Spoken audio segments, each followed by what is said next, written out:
What's up, guys? Today I'm going to talk about um, some sauce that I've been learning the last couple days. Um, I want to talk about mainly desires and awareness levels, what they are, and how to utilize them. Um, so I guess we'll just get right into it. So I've been learning a lot about desires recently, and the thing about writing good copy is that you need to know what people really want. What do they want when they get your product? What problem are they trying to solve? Because people don't buy products just to buy products. They only buy a product if they think it's gonna like solve a problem or give them or what is it? Solve a problem or like make them feel a certain way. Okay. And so for dropshipping products, what my method is I choose a product that actually solves a very deep emotional and urgent problem. So let's say we're running a a back pain brace, okay? A brace that like corrects your posture and tries to fix your back pain. How am I going to say this? The surface level desire. So first we need to find out, why does this person want this product? Okay, maybe we're selling to a 50-year-old grandma. Grandma, why do you want my back brace? Okay? Well, maybe she's like, Kai, I have back pain. Okay, I have back pain and I want to get rid of my back pain. So I'm like, okay, well, that's your surface level desire. You want your back pain gone. But why do you want your back pain gone? There's a million different reasons. So we have our surface level desire, but now we need an emotional desire. What's the emotional reason for wanting to get rid of back pain? Well, maybe, Grandma, why do you want to get rid of back pain? Okay. Well, Kai. Well, maybe I should put on the voice. Well, Kai, I miss going on walks with my grandkids. I'm scared I'm losing time with my grandkids. I'm scared I'm losing time with my grandkids. Okay, because I can't go on walks with them and all that shit. So that's a bad example, but that is an emotional desire that I want I want to get time back with my family. That's an emotional desire. And or maybe I'm scared that I'm running out of time with my family. Blah blah blah. Anyways, these are really bad examples. I'm sorry if it's off the dome, but that is a surface level desire. I want to get rid of back pain. And emotional desire. I'm scared I'm losing time with my grandkids. Okay, and that's just one of them. There's a million different desires, but you got to find out which how many desires does your product solve? Which desire is the most gut wrenching? You need to stab a knife into their chest, fucking twist the fucking knife, and find out which desire is the most gut wrenching. Okay, and that's when you can write really good copy. So, we have desires out of the way. That's what a desire is. And let's go on to awareness levels. What are awareness levels? There are 5 levels of market awareness.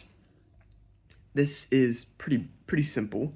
If you're into direct response marketing, you probably know awareness levels, but stay with me.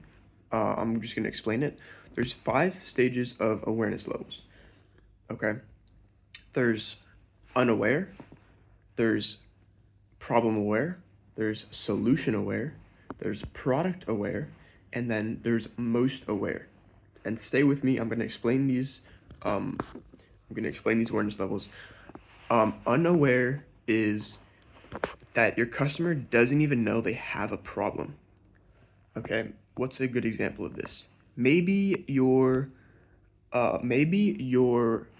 customer's cat has. Oh yeah, maybe your customer's cat has an STI, which I think is like a urinary thing, like they can't pee properly. But you don't know. The thing is, you don't know that your cat has that. So that's what unaware is. You don't know you have a problem, which means you don't know your cat has a UTI. Okay. Then there's problem aware. Problem aware knows means you know you have a problem, but you don't know any solutions. You don't even know there's a way to fix it. So that would be, okay, I know my cat has an STI infection, but I have no idea how to fix it or even if it's fixable. Okay. Then there's solution aware. I know my cat has an STI infection. I know there's solutions out there, but I don't know the right solution or I don't know which solution to choose. Okay, that's what solution aware means. Next is product aware. Product aware is okay, it means they've been researching products and they've been maybe bought a couple products before to try to fix this problem, but it's just not working. Either the problem isn't fully fixed or they're not convinced that your product does it best. Okay, you need to convince them that your product is the best one out there. And then there's most aware. Most aware means your customer is they know completely about your product and your brand, but they're close to buying, but they're not there yet. They just need a little push. Maybe you can give them a discount code, or you can have some special kind of sale, or they just need like a little bit of a push to get them to buy. Okay, those are the 5 stages of awareness levels. So here we go. Whenever you're selling a product, there's gonna be different amounts of people in different awareness levels. Everybody in your TAM, which is total addressable market, fits in an awareness level. Okay, there could be like 5% in 5 or 50% of no, what's a good number to say? 25% of people in unaware, maybe 20%, 25% of people in problem aware, 25% again in solution aware, and then 10 or 15% in product aware and 10% in most aware. That's hopefully you can understand that. But your TAM, your total adjustable market, is spread out between those awareness levels. And you need to find exactly which awareness level has the most amount of people and the most amount of people who will convert, I guess. But I mean, mainly you just need to find which has the most amount of people. And yeah, so for the cat STI blockage, maybe the most amount of people for oh well, I guess it depends what product you're selling too, because there's different ways to solve a UTI infection, right? For a cat, you could either take like supplements like pills, or maybe you could sell a cat water fountain. Okay, now stick with me here. All right, stay with me, because how does a cat water fountain prevent UTIs? Well, maybe your cat just needs to drink more water. Okay, and then they won't get that. It'll prevent that. So for the cat water fountain, I lost my train of thought. But oh yeah, so which awareness level does the cat water fountain fall into?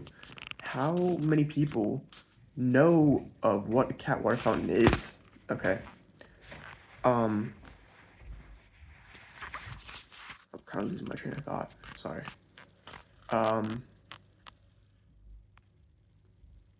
Okay, so how many people know what a cat water fountain is? If they're problem aware, then damn, that's really bright. If they're problem aware, then then you need to meet them at their beliefs, which is you have a problem. Like if your cat has an STI infection, there's actually solutions to fix that. Here's our solution, which is a cat water fountain. Okay, so you bring them from problem aware to solution aware. Now they know that there's solutions. Then you take them from solution aware. So there's cat water fountains out there. Now you take solution aware and you bring them to product aware, which means yes, there's solutions and our solution is the best one, and then our solution's the best one, and here's like some sort of deal or some urgency or whatever. But that's like the basics of it, I guess. Um, you're bringing your customer down this funnel from unaware, or I guess unaware down here. You're bringing them up, product problem aware. They know they have a problem. Boom, boom, boom. Solution aware. Boom. They know that there's solutions out there. Boom, boom, boom. Product aware. They know there's a bunch of products out there, a bunch of brands, but they don't know which one's best. Okay, boom, boom, boom, boom. Most aware. They know of your brand, they know of your product, and they just need a final click. So that's the basics of awareness levels. And yeah, there's an awareness level for every single product out there. Um, and you need to find which awareness level is the most congruent with your total addressable market. Okay, and there could be multiple awareness levels that are congruent. For example, in a product I'm running right now, um, there's like maybe like 30% of my TAM is in problem aware, but another 30% is actually in solution aware. So they know that they have a problem. Like 30% know they have a problem, 30% know that that there are solutions. So maybe I'll test different awareness levels. I'll start at problem aware, and then I can also test at solution aware and see which one has the best metrics or gets the most sales. Blah blah blah. But yeah, that's pretty much the basics um, of awareness levels and desires. This is a pretty long video, so I'm sorry for that. But um, yeah, guys, and I guess I'll talk a little bit about my store and what I'm up to, like traveling and stuff. Because as some of you guys know, I'm in Europe right now, and haven't been getting that much work done as I would at home. But I'm actually enjoying this a lot more. I feel like I'm learning a lot more here about ecom than I would learn at home. So I'm sacrificing work for learning, production for knowledge. Um, so pretty much these last 2 days especially, I've been really just trying to work my head around how to actually write copywriting or how to write copy. Um, because obviously copywriting is the number one skill in like dropshipping or marketing. And yeah, you can't really sell people if um you can't really sell people if you don't convince them to buy, because people will buy when they feel understood.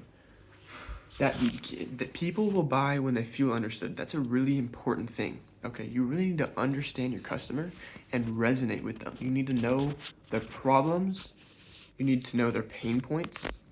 You need to know what other things they tried, why they failed.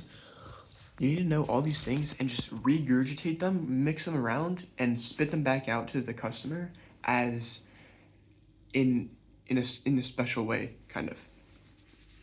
Because when customers feel understood, they buy. Okay, it doesn't. I I also learned recently that your product. I mean, I kind of knew this already, but your product doesn't need to be the best product on the market. You don't need to sell the best product on the market. It just needs to fulfill the problem, and then or if you're black hat, if you're black hat, you don't have to you don't have to sell a product that solves the problem. You can just sell some like bullshit product that you say solves the problem, but that's besides the point. Um, um, what was I gonna say? I lost my train of thought again. It's like 5 a.m. here. I'm sorry. Um,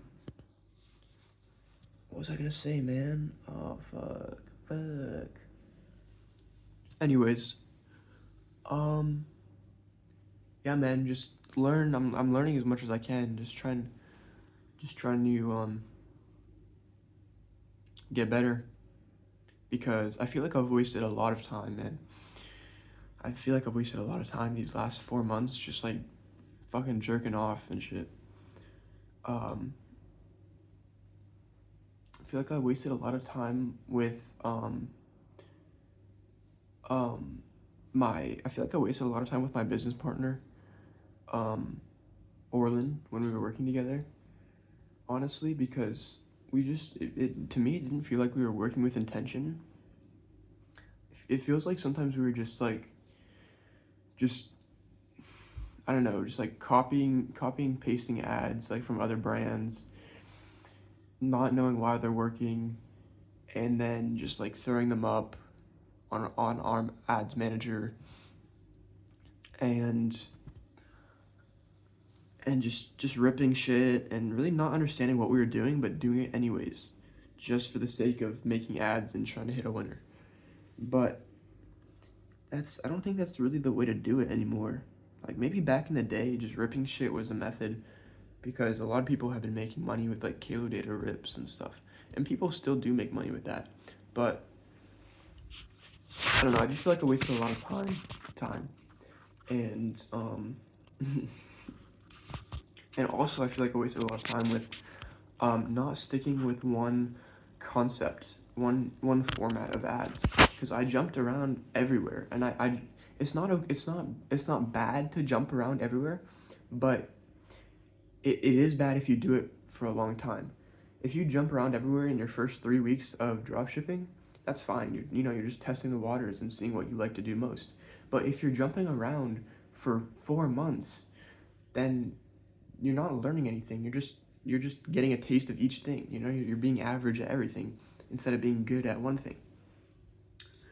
So I wasted a lot of time with VSLs, voiceovers, and ripped content. I wasted a lot of time, probably like 2 months, almost 3 months with that kind of stuff before I found the native mini sales letter, which I'm sticking with. I wish I found this native mini sales letter sooner, because it just sticks in my brain. It's so simple to understand. There's no editing or special stuff you have to do. It's just so simple. You have an image and then you have copywriting. It's just so simple. And there's nothing else to it besides an image and long form copywriting. So all you have to do is understand how to write that long form copywriting, and boom, you're done. It's simple as that. And in my head, it makes so much sense. It's so simple, but I understand that to other people, native MSLs aren't for everybody. Everybody has their own favorite concept or format. So, some people like VSLs. Kevin likes VSLs. Clayzoon, I think, is doing VSLs as well. Maybe a little bit of native MSLs. Anyways, everybody does their own thing. Everybody has their own specific format that they like the most. So you just need to find the format that works for you. And hopefully I haven't been blocking the camera this whole time, or the microphone. Yeah, you just need to find a format that works for you and you like the most, and stick with it and get really good at it, and learn. You need to learn how to do your format. Don't just rip other people's like other brands' ads and then rewrite them to your own. Because even though that does work sometimes you're not learning anything from it. You're not understanding why it's working or anything like that. You're just ripping. So I would suggest, in my opinion, I'm taking a step back from ripping. I have been taking a step back from ripping these last 3 weeks, 4 weeks, or actually like 2 months, close to 2 months. But I strongly suggest to stop ripping for you, because you don't really learn a lot from it. Like, maybe try it for like a month or two if you really want to, but honestly, if you don't see results in like 2 months with ripping, I would suggest to try and learn something long term, like really understanding copywriting, because copywriting is a really big skill. It's not just for dropshipping. It's how you sell stuff. It's how you sell stuff, man. Just really understanding your customer. So I'm gonna end the video there. It's been almost 20 minutes. This is the longest video I think I've done, like just speaking into a camera. And I'm in this little movie theater right here at my hotel. But yeah, anyways, peace out, y'all.